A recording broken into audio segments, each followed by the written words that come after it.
कमेंटोर ए के सिंह। और आज फिर हम अपने लॉ बिगनर चैनल में एक सेकंड ईयर के टॉपिक को देखेंगे, यानी कि सेकंड सेमेस्टर का, यानी LLB सेकंड सेमेस्टर का टॉपिक को कवर करेंगे, जो कि आपका ज्यूरिस्प्रूडेंस 2 का कहीं ना कहीं पार्ट हो चुका है। ज्यूरिस्प्रूडेंस यानी विधि शास्त्र 1 आपने पहले सेमेस्टर में देख लिया है। विधि शास्त्र 2 जो कि आपका सेकंड सेमेस्टर का सिलेबस है, उसे देखेंगे। और जितने भी स्टूडेंट्स हिंदी मीडियम वाले हैं, खासकर इस चीज़ का ध्यान रखें, आपके विधि शास्त्र में, आपके विधि ज्ञान में, आपके LLB के ज्ञान में बहुत सारी चीज़ें आपको इंग्लिश टू हिंदी ट्रांसलेट मिलेंगी। तो कहीं ना कहीं शब्दों का अनुवाद, शब्दों के बोलने का तरीका, शब्दों के बनावट का तरीका कहीं ना कहीं आपको अलग देखने के लिए मिलता है। तो इस चीज़ का ध्यान रखें, ये आपको मैं पहले से ही बताता आ रहा हूँ। ठीक है, तो समय व्यर्थ न करते हुए सबसे पहले क्या करना है, वीडियो को लाइक करना है, चैनल को सब्सक्राइब करना है, वीडियो को ज़्यादा से ज़्यादा शेयर करना है, टेलीग्राम ग्रुप को ज्वाइन करके रखना है। और टेलीग्राम ग्रुप पर जो लिंक डिस्क्रिप्शन में दिया गया, टेलीग्राम ग्रुप को ज्वाइन करिए। टेलीग्राम ग्रुप पर आपको, या फिर आपके लिंक डिस्क्रिप्शन में जो दिया गया उसमें एक साइट का लिंक दिया है, वहाँ पर आपके जितने भी इम्पोर्टेंट जो फैक्ट्स हैं, टॉपिक्स हैं, जो प्रीवियस ईयर के पेपर्स हैं, वो सारे डाले जा रहे हैं। तो आप वहाँ पर जाकर उनको यूज़ करें, उनको पढ़ें, उनको प्रीवियस ईयर देखें किस तरह से आया है। तो चलिए आज हम देखेंगे सबसे पहले न्याय प्रशासन, यानी कि न्याय प्रशासन को क्या कहते हैं इंग्लिश में, कोई बता सकता है? न्याय प्रशासन को हम क्या कहते हैं? आपका एडमिनिस्ट्रेशन ऑफ जस्टिस। ठीक है, एडमिनिस्ट्रेशन ऑफ जस्टिस। ठीक है, और ख़ासकर थोड़ा सा आप इंग्लिश वर्डों को भी यूज़ करिए हिंदी मीडियम वाले, क्योंकि इंग्लिश मीडियम में जो बच्चा पढ़ता है, यानी कि एक इंग्लिश मीडियम की कहानी ये समझिए, इंग्लिश मीडियम में किसी ने करी LLB, तो सबसे बड़ी कमी उसके साथ क्या आती है, इंग्लिश मीडियम में करी, अब वो सोचता है कि मैं कहीं ना कहीं ऐसी जगह जाऊं जैसे दिल्ली हो गया, या फिर हाई कोर्ट की तरफ वो बढ़ने की सोचता है। पर वहाँ पर जब हाई कोर्ट में, या फिर कहीं ना कहीं इस तरह के जो कोर्ट्स है, दिल्ली कोर्ट्स है जहाँ पर इंग्लिश यूज़ होती है, वहाँ पर कहीं ना कहीं कभी ना कभी ऐसा केस आ जाते हैं जिसमें क्या है, हिंदी में क्या होते हैं, हिंदी में आपको एफिडेविट पढ़ने के लिए मिलेंगे, हिंदी में आपको बहुत सारी चीज़ें पढ़ने के लिए मिलेंगी। और वहाँ पर क्या होता है, उन पे कहीं ना कहीं हिंदी में बहुत सारी चीज़ें दिक्कत हो जाती है। हिंदी में उन्हें कभी कभी जो इंग्लिश मीडियम में पढ़ा है उसमें दिक्कत आएगी। तो कहीं ना कहीं आपको बेनिफिट ये मिलता है हिंदी वालों को, हिंदी और इंग्लिश दोनों चीज़ें आप समझ सकते हो, इंग्लिश थोड़ा सा आपको लेके चलनी है। तो चलिए सबसे पहले हम देखते हैं न्याय प्रशासन। तो न्याय प्रशासन क्या है भाई? सालमंड के अनुसार न्याय प्रशासन का तात्पर्य किसी भी राजनीतिक समाज के, क्या, किसी भी राजनीतिक समाज के, यानी कि जो आपका क्या है, राजनीतिक समाज के, यानी राजनीतिक समाज में राज्य को भौतिक शक्ति के द्वारा अधिकारों की रक्षा करता है, या फिर अधिकारों की रक्षा करना, क्या करना, अधिकारों की रक्षा करना, ना कि व्यक्ति की। ध्यान रखो, अधिकारों की रक्षा जब होगी तब वो क्या होगा, न्याय का प्रशासन हो जाएगा। जब व्यक्ति की रक्षा होगी तो क्या होगा, कमेंट सेक्शन में बताना व्यक्ति की रक्षा किसके नाम से। तो यही ना कहीं जब राज्य में कहीं ना कहीं भौतिक शक्तियों के द्वारा अधिकारों की रक्षा होती है, या राज्यों के द्वारा कानूनी अधिकारों के संदर्भ में बल का प्रयोग करा जाता है, और समाज के लिए कानून और न्याय दोनों ही अत्यंत आवश्यक होते हैं। क्या भाई, आपका कानून भी है और कहीं ना कहीं आपका न्याय भी है, दोनों ही आवश्यक होते हैं। तो दोनों एक दूसरे के पूरक हैं। क्या है, दोनों एक दूसरे के पूरक हैं। और कानून का उद्देश्य क्या है, समाज और राज्य में न्याय को स्थापित करना। क्या है भाई, ये कानून है। कानून किसके, यानी क्या, किस लिए बनता है, समाज को बेहतर चलाया जाए, राज्य को बेहतर तरीके से चलाया, न्याय व्यवस्था बनाए रखे, तो कहीं ना कहीं इसका उपयोग उद्देश्य इसी तरह से रहता है। और साथ ही साथ हम न्याय स्थापित करने के लिए, कानून को शक्ति देने के लिए, इसलिए कहीं ना कहीं हम चीज़ों को लेके चलते हैं। और कहीं ना कहीं न्याय स्थापित का तात्पर्य कानून को इस प्रकार प्रयोग करना कि प्रत्येक व्यक्ति को उसके अधिकारों का उपयोग करा जाए। तो ये चीज़ें आपको पता होनी चाहिए। ठीक है, ठीक है। अब आते हैं यानी कि न्याय प्रशासन के, अगर कोई आपसे पूछने लगे जी न्याय प्रशासन के भाग क्या हैं, क्या है न्याय प्रशासन के आपसे कोई क्या पूछता है, न्याय प्रशासन के प्रकार।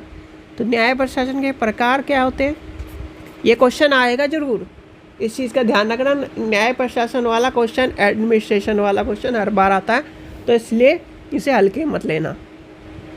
अब kinds of administration of justice का क्या है भाई, दो तरह के कानून है हमारे यहाँ, या फिर आपने देखा होगा एक है सिविल और एक है आपराधिक, यानी कि civil justice and criminal justice. अब सिविल में क्या है, यानी कि सिविल इंग्लिश में लिख दो, कोई दिक्कत नहीं, ठीक है। तो सिविल जस्टिस यानी कि हिंदी में भी सिविल ही कहते हैं उसे, सिविल, ठीक है। और इंग्लिश आपका क्या है, दूसरा क्या है, क्रिमिनल जस्टिस, यानी कि आपका क्या है, आपराधिक। ठीक है, ये दोनों हो गए। अब क्या है, सिविल में क्या आएगा, नागरिक या दीवानी कानून। अच्छा, एक चीज़ और ध्यान रखना, अगर आपसे कोई पूछने लगे नागरिक कानून क्या है, यानी कि नागरिक आपका क्या है, या दीवानी क्या है, दीवानी और फौजदारी बोलते हैं ना, दीवानी कानून है, फौजदारी कानून है, तो क्या इसका मतलब क्या है, दीवानी कानून, फिर आपका आपराधिक कानून लिखा होता है ना, जैसे कि आप सिविल कोर्ट में जा रहे हो, क्रिमिनल कोर्ट में जा रहे हो, फैमिली कोर्ट में जा रहे हो, तो ये सब चीज़ें आपको पता होनी चाहिए कि किस किस का कहाँ उपयोग है। अब क्या है, यानी कि दीवानी कानून या नागरिक कानून न्याय प्रशासन का अभिप्राय पक्षों को के कानून, जो कानूनी अधिकारों को निश्चित करता है, क्या करता है, पक्षों के कानूनी अधिकारों को निश्चित करता है, जिसमें पक्ष को क्षति पहुंचती है और उसके क्षतिपूर्ति को क्या करा जाता है, पूरे स्थापित या विशिष्ट पालन आदि के माध्यम से के द्वारा सहायता पहुंचाती है। ठीक है भाई, ये क्षति पहुंची, एक में आदमी को जान माल की हानि हो गई, तो जान माल की हानि किस में होती है, इसमें। अब एक आदमी को क्या है भाई, इसकी एक की क्या है, साइकिल में चोट लग गई, यानी कि साइकिल में नुकसान हो गया, ऐसा छोटा मोटा नुकसान हो गया, तो वो किसके क्या, क्षति, यानी क्षति हो गई, तो क्षति में क्या इसमें चला जाएगा, सिविल में चला जाएगा। आपराधिक में क्या है, आपराधिक न्याय प्रशासन का उद्देश्य एक व्यक्ति के अपराध का निश्चित करना है, या जिस प्रकार अपराध यानी कि अपराध के कारण आरोपी या अपराध के सिद्ध किए जाने के पश्चात जुर्माना या कार्रवाई करी जाती है, उस दोषी को, अपराधी को शारीरिक कष्ट दिया जाता है।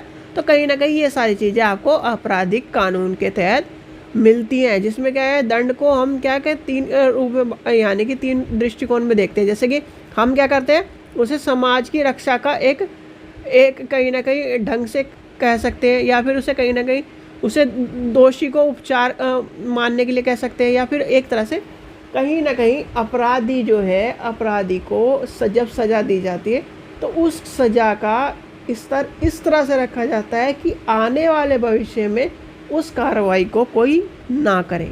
ठीक है, तो यानी सिविल जस्टिस एंड आपको क्रिमिनल जस्टिस के बारे में पता चल गया होगा।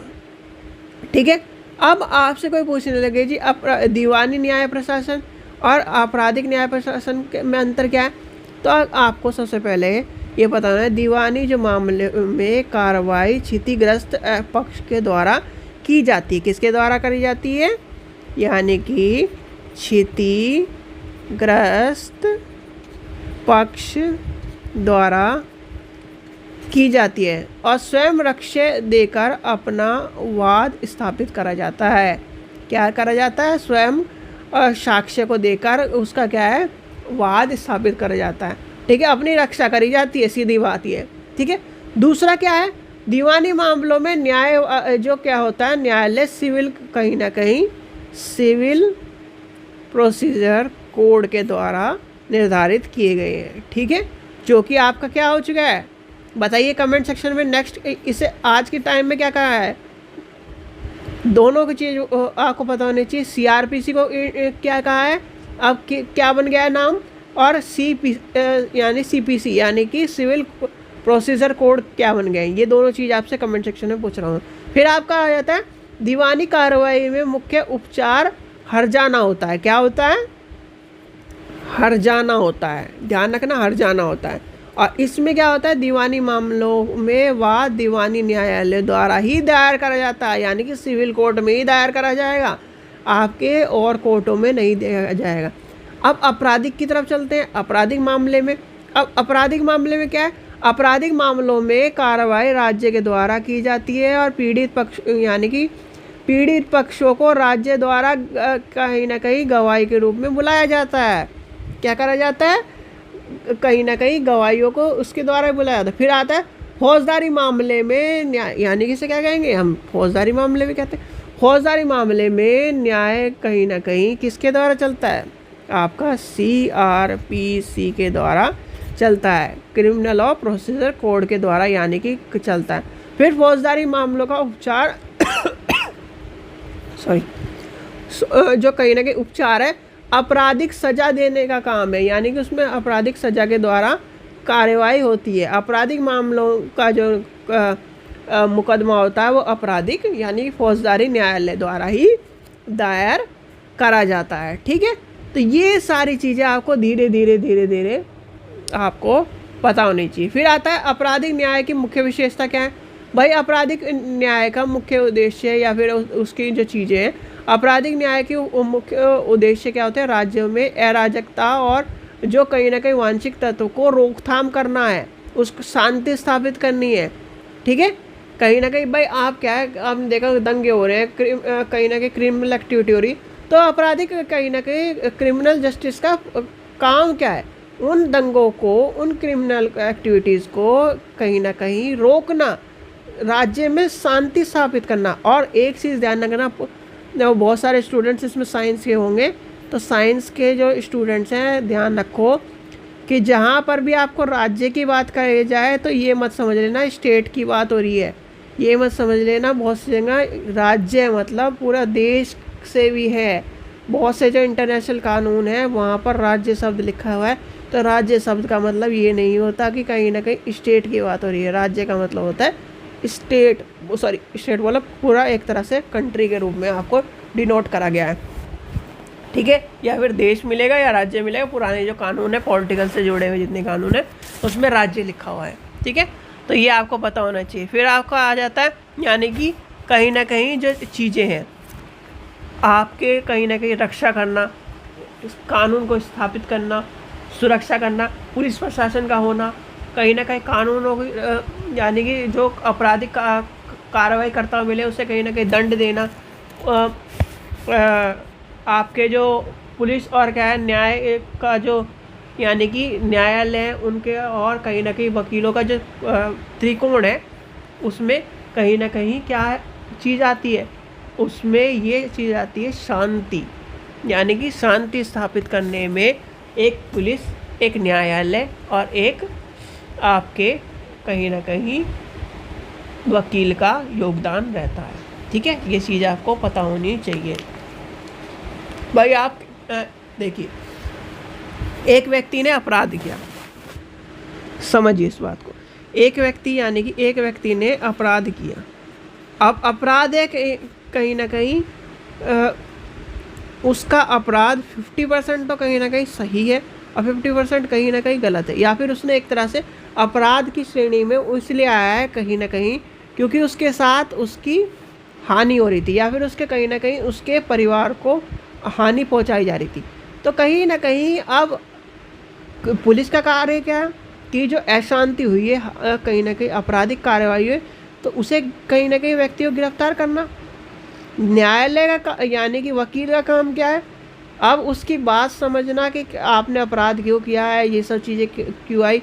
तो न्यायालय यानी कि वकील ने क्या करा, वकील ने उसे समझा तो उसने बताया जी मेरे क्या नाम बच्चे को कोई ये आदमी मार रहा था या मेरे घर वालों को ये मार रहा था, तो इसलिए मुझे इस पर यानी कि आपराधिक कार्य करने पड़े। तो कहीं ना कहीं ये भी आया। ठीक है, अब जी इन्होंने क्या करा, पुलिस प्रशासन ने अपना पक्ष रखा जी, ये अपराध करता हुआ पाया गया। क्या करा वकील, क्या करेगा न्यायालय के सामने यानी जज साहब के सामने क्या करेगा, उसका पक्ष रखेगा जी सर यानी कि लॉर्डशिप, ये कानून में इसने अपनी रक्षा के लिए, अपने बच्चे के लिए, अपनी वाइफ के लिए, अपने माता पिता के लिए इन सब चीज़ों का कार्य किया था, इन सब चीज़ों का अपराध किया है, ये अपराध के को मानता है और कहीं ना कहीं इस चीज़ को लेके चलता है कि मैं अपराध को कहीं ना कहीं उसका न्याय नहीं कि न्याय का मैं खुद पालन करता हूँ, परंतु मेरे साथ इस तरह की घटना हुई। तो कहीं ना कहीं इन त्रिकोण से क्या हुआ, एक शांति स्थापित हुई और कहीं ना कहीं भाई जो एक्टिविटी हो रही थी उससे कहीं ना रोका गया, पुलिस प्रशासन ने काम करा। यहाँ पर क्या हुआ, वकील ने कहीं ना कहीं उसे एक तरह से जो सज़ा हो रही थी या फिर उसके साथ जो अन्याय हो रहा था उसको रोका। जज साहब ने क्या करा, उसे कहीं ना कहीं जो फैक्ट थे उसको चीज़ों को लेके चला कर उसकी चीज़ों को लेके गए। तो कहीं ना कहीं ये सब चीज़ें इस तरह से काम करती हैं और ये क्वेश्चन इंपॉर्टेंट है, इस चीज़ का ध्यान रखना, न्याय प्रशासन के ऊपर क्वेश्चन आपको देखने के लिए मिलेगा ही। ठीक है, चलिए आशा करता हूँ आपको वीडियो पसंद आई तो लाइक करें, चैनल को सब्सक्राइब करें, वीडियो को ज़्यादा से शेयर करें। CCSU के एडमिट कार्ड आ चुके हैं, जाके डाउनलोड कर लीजिए। ठीक है, थैंक यू। और साइट का लिंक डिस्क्रिप्शन में दिया गया, टेलीग्राम का लिंक आपको दिया गया, उन्हें दोनों को चेक करते रहिए, उस पर सारी चीज़ें उसी पर डालेंगे, पेपर सब डाल दिए जाएंगे। साइट पे आपको जाकर देखोगे जैसे आपको वहाँ पर मिलते चल जाएंगे। सेकंड ईयर का पेपर है, फोर्थ अभी डालने लग रहे हैं, तो सारे पेपर आपको वहीं पर मिलेंगे प्रीवियस ईयर। ठीक है बच्चों, चलिए थैंक यू।